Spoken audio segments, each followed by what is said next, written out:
साथ मैं हूं इज़हारुल हक। नाज़रीन, कौमी असम्बली में मुस्लिम लीग नून के मरकजी रहनुमा ख्वाजा आसिफ ने मंदिर की तमीर के हवाले से गुफ्तगू करते हुए कहा कि किसी भी मजहब को किसी दूसरे मजहब पर कोई फौकियत हासिल नहीं है। उनका ये जुमला इंतहाई गुस्ताखाना और इस्लाम की हकानियत को तस्लीम न करने के मुतरादिफ है। इस पर तो उलमा ही राय देंगे कि उसका ये जुमला क्या इर्तदाद के दायरे में आता है या नहीं, लेकिन मेरे जैसे आम मुसलमान और करोड़ों लोगों की दिल आज़ारी हुई जिन्होंने इस्लाम को उसकी हकानियत की बुनियाद पर तस्लीम किया और बाकी मज़ाहिब को बातिल समझते हुए रद्द किया। ये कैसे हो सकता है कि हक और बातिल, सच और झूठ, इल्म और जहालत बराबर हो जाएं?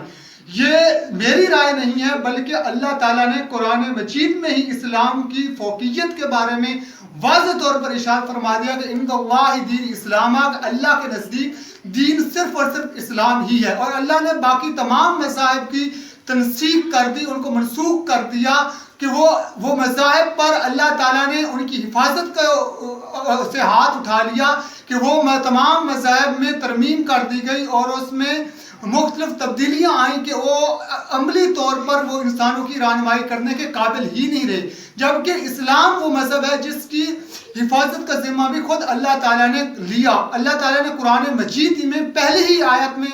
सूरह बकरा में अलिफ लाम मीम ज़ालिकल किताब ला रैब फीह कि इस किताब में कोई शक और शुबा की गुंजाइश ही नहीं है। अगर कोई इसमें शक और शुबा करता है तो उसके लिए अल्लाह ताला ने वाज़ेह तौर पर फरमा दिया फातू बेसूरत में मिस्लिही कि इस जैसी कोई सूरत तुम भी ला करके दिखाओ। लेकिन ज़ाहिर है कुरान मजीद के मुकाबले में ना तो कोई और किताब उसके बराबरी में आ सकती है, ना ही इस दीन के मुकाबले में कोई और दीन आ सकता है कि इस दीन को भेजने वाले अल्लाह ताला ने कुरान मजीद में इरशाद फरमाया हुवल्लज़ी अरसला रसूलहु बिलहुदा वद्दीनिल हक़ लियुज़हिरहु अलद्दीन कुल्लिहि लहु कारिहल मुशरिकून कि अल्लाह वो है जिसने अपने रसूल को दीन हक देकर के भेजा ताकि इसको तमाम बातिल अदियान पर, बातिल निज़ामों पर, बातिल कवानीन पर इसको गालिब कर दे, अगरचे मुशरिकीन को कितना ही नागवार क्यों ना गुजरे। ख्वाजा आसिफ पर ये बात कितनी ही नागवार गुजरे, उस पर कितनी ही गिरां क्यों ना गुजरे,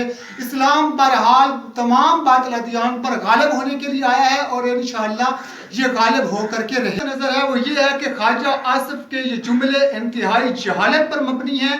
और ये काबिल गिरफ्त हैं। इस पर पूरी कौम को सोचना चाहिए कि ऐसा शख्स जो इस्लाम की हकानियत को चैलेंज कर रहा है और उसको रद्द कर रहा है और बातिल मज़ाहिब को इस्लाम के बराबर समझ रहा है, तो क्या ये शख्स हमारी नुमाइंदगी का भी अहल है या नहीं, इसका मुहासबा बसूरत होना चाहिए। ये अवाम को सोचना चाहिए कि ऐसे लोगों को पार्लियामेंट में भेजकर क्या उन्होंने कहीं गलती तो नहीं कर दी। अगर उन्होंने ये गलती की है तो उसको सुधारने के लिए ज़रूर कोशिश करनी चाहिए कि आइंदा ऐसा कोई भी शख्स जो इस्लाम के बारे में नाज़ेबा अल्फाज कहे और अपने मगरबी आकाओं की खुशनुदी के लिए वो इस तरह की हर्जा सराई करे और कुफार को खुश करने के लिए वो इस्लाम के खिलाफ इस तरह के झूठे प्रोपेगेंडे भी करे, तो ऐसे शख्स का हर सूरत पे गिरफ्त होनी चाहिए, उनका मुहासबा होना चाहिए। उन लोगों को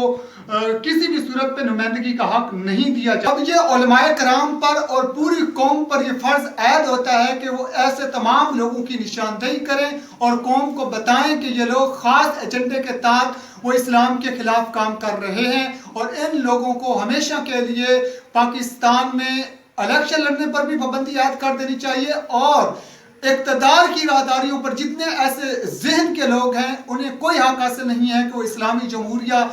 पाकिस्तान में वो हुकूमत करने का हक रखें। ऐसे लोगों का मुहासबा मेरी और आप लोगों की जिम्मेदारी है। मेरे इस YouTube चैनल को सब्सक्राइब करें, लाइक करें, शेयर करें और इस पैगाम को आम करें ताकि पाकिस्तान की कौम तक ये पैगाम पहुंचे और वो इन लोगों का मुहासबा करने के लिए अपने आप को तैयार कर सकें। बहुत शुक्रिया।